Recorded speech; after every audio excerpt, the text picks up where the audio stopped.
Ava Reynolds didn't move. Couldn't. Her body locked in place as the reality of the moment crashed over her. The person standing there wasn't just anyone, it was someone who knew the rules. Someone whose opinion mattered more than it should have.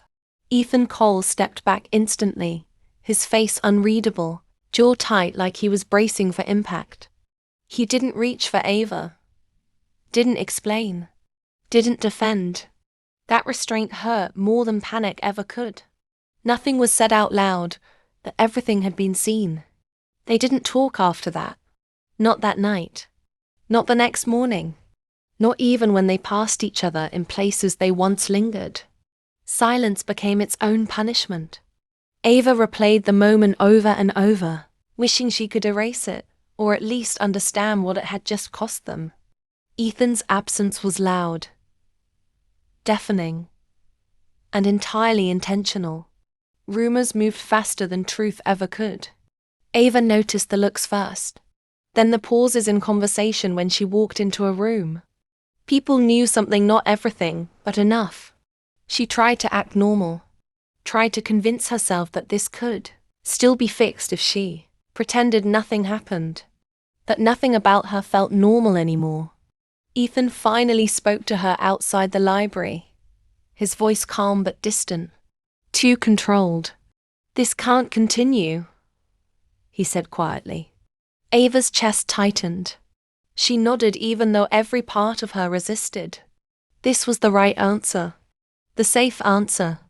The one that followed the rules. It still felt like choosing to lose. They said goodbye without calling it that. No promises. No closure. Just two people pretending restraint was strength. Ava walked away with her head high, and her heart breaking in pieces. She didn't know how to gather. Ethan stayed behind, watching her go like it was the last thing he wanted to remember. Days turned into weeks. Ava buried herself in coursework, deadlines, and distractions that barely worked. She told herself this was just another college heartbreak. Temporary. Forgettable. Something. Time would soften.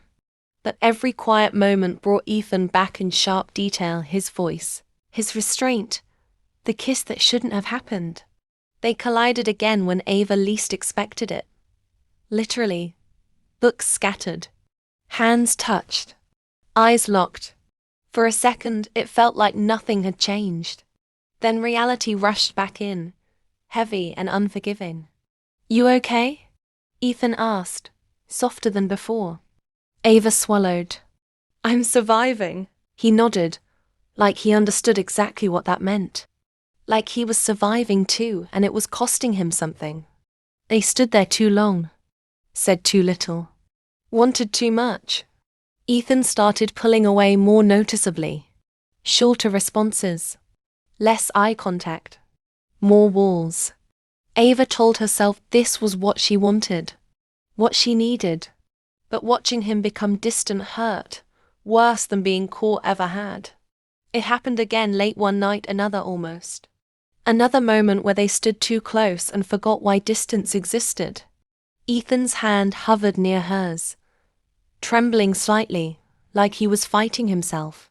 "This isn't fair," Ava whispered. "No," he agreed. "It's not," and still, neither of them moved. The pressure came from everywhere: friends, expectations, whispers that never fully formed but never disappeared either. Ava felt like she was carrying something fragile and dangerous all at once. Something that could shatter her if she dropped it or held it too tightly. She was tired of being careful. Ava broke on a night she couldn't stop crying. She texted Ethan without thinking, without planning. "I can't keep pretending this didn't matter."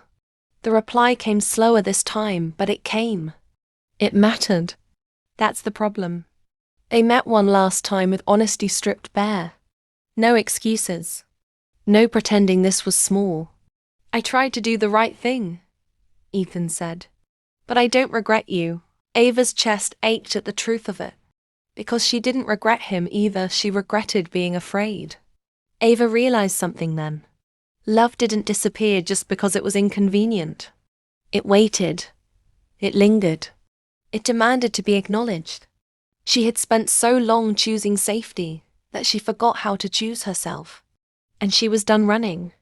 Ava took a breath she'd been holding since the night everything changed. "I don't know how this ends," she said quietly. "But I know I don't want to keep lying about how I feel." Ethan studied her for a long moment, then nodded slow, deliberate. "Then whatever happens next," he said, "we face it honestly." And for the first time since the rule was broken, Ava wasn't afraid of what came next.